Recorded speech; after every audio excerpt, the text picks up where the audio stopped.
So good afternoon mga kaayos. Ito nga, bali may tanggap tayo dito, isang unit iPhone 12 Pro Max. Bali ang issue niya is battery. Bukod sa battery, yung kanyang back cover is basag na rin. Bago yung kanyang lens ay wala na rin.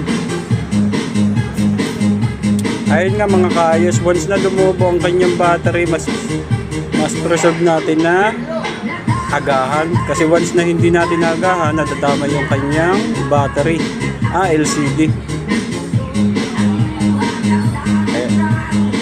Ito nga mga kaayos, bago tanggap natin iPhone 12 Pro Max. Ang issue niya is battery, lobo na. So mga kaayos, let's go. So ito na nga mga kaayos, bali tatanggalin na natin yung kanyang mga tornilyo para palitan ng bagong battery.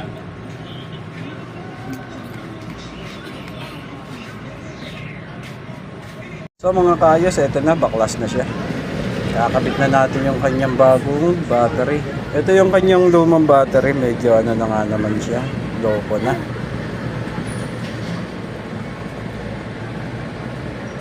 So let's go mga kaayos, kabit na natin yung kanyang bagong battery.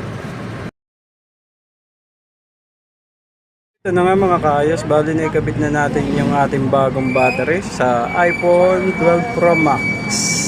Replacement battery. Bali itong back cover niya at lens, sa next na lang ito, at medyo short pa daw siya sa budget. Bali na lang po niya yung battery. Hopefully okay naman ako.